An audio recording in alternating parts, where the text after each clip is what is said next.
आर्यन एक मिलनसार प्रखर बुद्धि का छात्र एक उच्च ब्राह्मण परिवार से था, जहां परंपराओं और सामाजिक प्रतिष्ठा का कड़ा पालन होता था। वहीं मीरा साहित्य की छात्रा अपनी सादगी, आंखों में सपनों की चमक और तर्कसंगत सोच के लिए जानी जाती थी। उसका परिवार एक निचली दलित जाति से था, जिसने सदियों से सामाजिक भेदभाव झेला था, लेकिन अपनी बेटी को शिक्षित करने के लिए अथक प्रयास किया था। उनकी मुलाकात लाइब्रेरी की शांत गलियारों में हुई, जहां किताबों और विचारों ने उन्हें एक दूसरे के करीब ला दिया।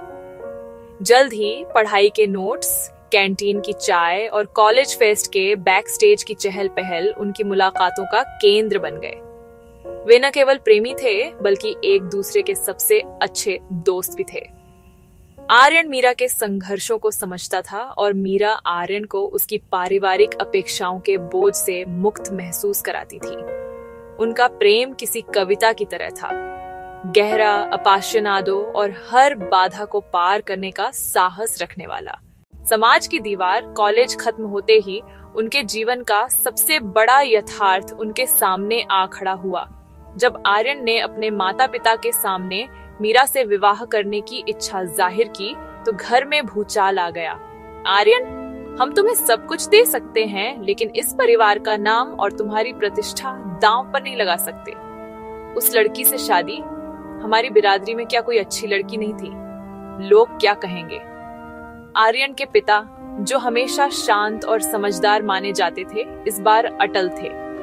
उन्होंने सीधे कह दिया कि यह प्रेम नहीं, केवल जवानी की नादानी है, जो कुछ समय बाद खत्म हो जाएगी। उन्होंने मीरा के जातिगत अंतर को अस्वीकार्य सामाजिक दूरी बताया।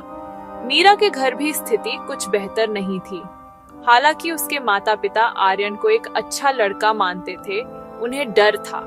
उन्हें पता था कि एक उच्च जाति के परिवार में उनकी बेटी को कभी बहू का दर्जा नहीं मिलेगा, बल्कि हमेशा दलित लड़की की तरह देखा जाएगा।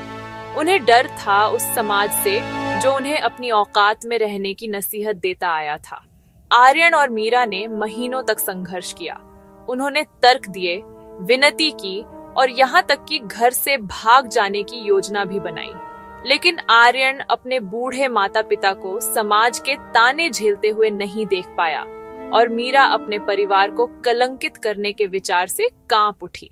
एक अधूरा वादा, एक सर्द रात, शहर के सबसे पुराने पार्क में वे आखिरी बार मिले। चांदनी रात में भी उनके चेहरों पर एक अनकहा अंधेरा था। हम हार गए मीरा।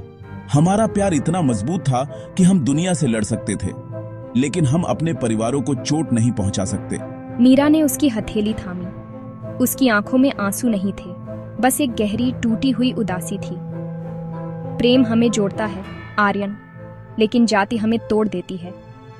हमारे देश में प्रेम से ज्यादा जरूरी है कि आप कौन हैं और कहां से आते हैं। उन्होंने वहां बैठकर अपने साझा भविष्य के सारे सपने एक एक करके दफना दिए।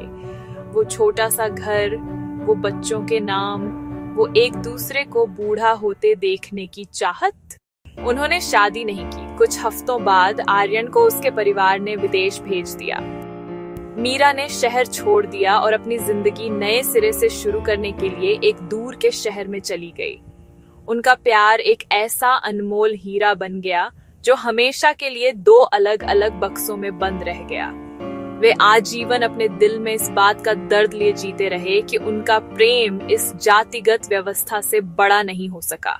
प्रेम और जाति की इस लड़ाई के बारे में आपके क्या विचार हैं?